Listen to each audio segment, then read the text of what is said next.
Aujourd'hui, on va travailler une étape très importante dans ton apprentissage du français.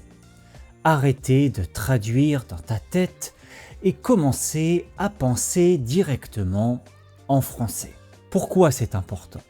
Parce que quand tu traduis mot à mot, tu ralentis, tu hésites et tu perds en confiance au moment de parler. Dans cet épisode, je vais te partager 7 conseils simples et concrets pour t'aider à penser en français plus naturellement et à parler avec plus de confiance et de fluidité. D'ailleurs, si tu veux suivre et comprendre parfaitement cet épisode, tu peux télécharger la transcription complète. Et à l'intérieur, j'ai ajouté quelques définitions de mots utilisés dans la vidéo pour t'aider à suivre plus facilement et à retenir du vocabulaire utile. Le lien pour le téléchargement gratuit est dans la description. Conseil numéro 1, la base invisible. Dans cette première partie, on va aller droit au but. Pour commencer à penser en français, tu dois t'entourer de français. Ça veut dire faire entrer la langue dans ta vie et tous les jours. Regarder des vidéos, écouter des podcasts, lire un peu, même des contenus simples. Plus tu t'exposes, plus ton cerveau s'habitue et plus il commence à penser directement en français.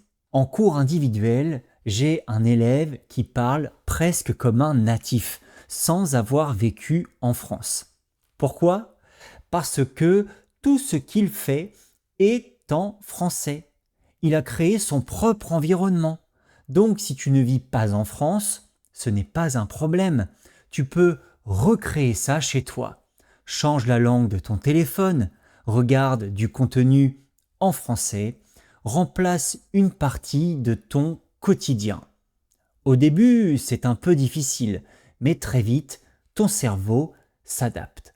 Et petit à petit, penser en français va devenir naturel. Ah oui, important, je te rappelle que la formation Parler français sans bloquer ouvre le 26 mars à 9 h, heure de Paris. C'est une formation sur 4 semaines pour t'aider à parler plus facilement, plus naturellement, sans rester bloqué. À l'intérieur, tu trouveras des vidéos, des audios téléchargeables, des défis audio, 28 jours d'entraînement guidé et un groupe, une communauté pour pratiquer. Mais attention, si tu es sur la liste d'attente, tu as un accès en avant-première, une leçon offerte et 30 € de réduction pendant 48 heures. Et après, ces avantages vont disparaître. Et comme les inscriptions ne restent ouvertes que quelques jours, le meilleur moment pour t'inscrire, c'est maintenant. Le lien pour la liste d'attente est dans la description et dans le premier commentaire de la vidéo. Chapitre 2, le réflexe a changé. Pour progresser vraiment en français, il y a une chose que tu dois changer, ta manière de comprendre les mots. Quand tu rencontres un mot nouveau, ton premier réflexe, c'est souvent de traduire. Mais c'est justement ça le problème. À la place, essaie de comprendre le mot dans son contexte. Regarde la phrase, regarde la situation, essaie de deviner. Par exemple, si tu lis « Je vais aller me promener en t-shirt aujourd'hui, il fait un temps magnifique ». Tu peux comprendre que magnifique est quelque chose de positif, sans traduire. Et c'est ça que tu veux entraîner. Parce que plus tu fais ça, plus ton cerveau s'habitue à comprendre directement en français, sans passer par ta langue maternelle. Tu peux aussi t'aider des images, des gestes ou du ton de la personne.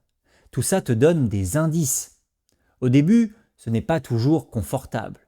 Mais avec le temps, tu vas comprendre de plus en plus vite et surtout de plus en plus naturellement. Et c'est exactement comme ça que tu commences à penser en français. Chapitre 3. Un raccourci puissant. Pour progresser en français, tu peux utiliser une méthode très simple, mais extrêmement efficace. Les images. Au lieu de traduire un mot dans ta tête, essaie de l'associer directement à une image.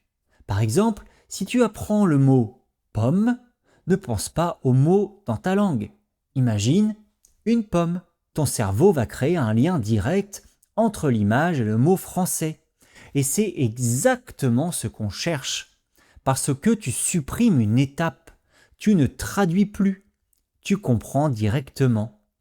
Tu peux utiliser des photos, des objets autour de toi ou même ton imagination. Tu peux aussi créer des cartes avec une image et le mot en français. Plus tu fais ça, plus les mots viennent naturellement, sans effort, sans traduction, et petit à petit ton cerveau commence à fonctionner directement en français. Chapitre 4, le piège que tu ne vois pas. Pour progresser en français, il y a une habitude que tu dois réduire. Utiliser les applications de traduction tout le temps. Elles sont utiles, oui, mais si tu les utilises pour chaque mot, ton cerveau ne travaille plus et tu restes dépendant. À la place, essaie de trouver une autre solution. Si tu ne connais pas un mot, explique-le autrement en français. Par exemple, si tu ne connais pas le mot verre, tu peux dire « Ah, c'est un objet pour boire de l'eau ». Alors ce n'est pas parfait, mais c'est efficace. Parce que tu réfléchis en français. Tu cherches, tu construis, et c'est exactement ce qui fait progresser. Bien sûr, tu peux vérifier ensuite avec une traduction, mais seulement après avoir essayé.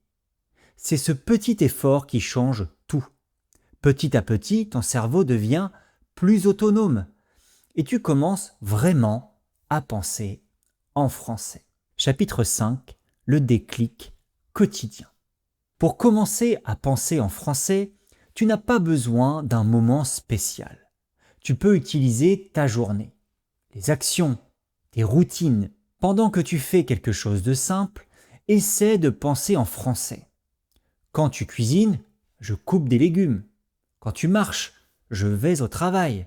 Quand tu observes, il y a beaucoup de monde. Ce sont des phrases simples, mais elles sont puissantes parce que tu vas entraîner ton cerveau en continu. Tu peux aussi anticiper. Je vais prendre mes clés. Je vais sortir.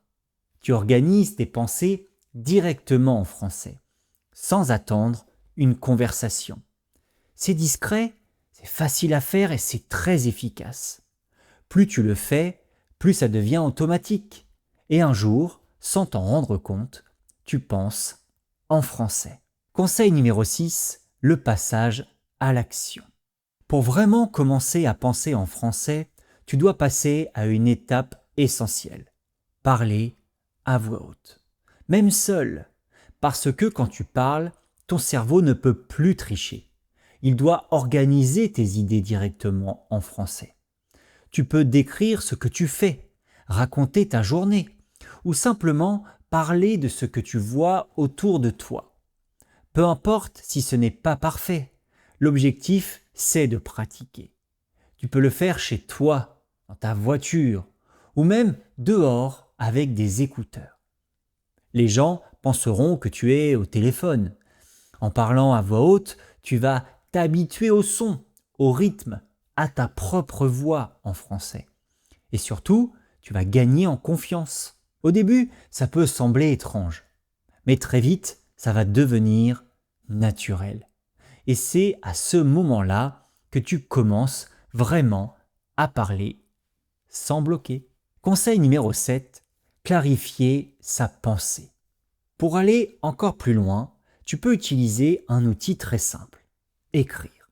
Prendre quelques minutes chaque jour pour écrire en français, même des phrases très simples. Par exemple, aujourd'hui, j'ai travaillé, je suis fatigué, j'ai appris quelque chose. L'objectif n'est pas d'écrire parfaitement, encore une fois. L'objectif, c'est d'organiser tes idées en français. Quand tu écris, tu prends le temps de construire, de chercher, de reformuler, et ça renforce ta capacité à penser dans la langue. Si tu ne connais pas un mot, essaie de contourner, explique autrement. C'est exactement le même travail que quand tu parles. Avec le temps, tu verras que tes phrases deviennent plus fluides, plus naturelles. Et surtout, tu vas gagner en confiance. Et on va terminer cet épisode avec une idée simple à garder en tête. Comme le disait Nelson Mandela, si tu parles à quelqu'un dans une langue qu'il comprend, tu touches son esprit. Si tu lui parles dans sa langue, tu touches son cœur. Apprendre à penser en français, ce n'est pas seulement parler mieux, c'est se connecter à la personne plus profondément. Alors, avance, pratique et surtout, continue. Merci beaucoup de m'avoir suivi jusqu'à la fin de cet épisode.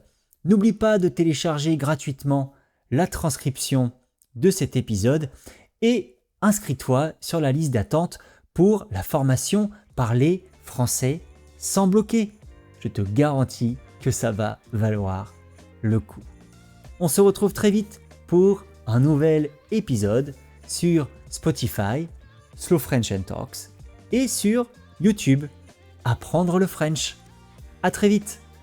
Bye bye.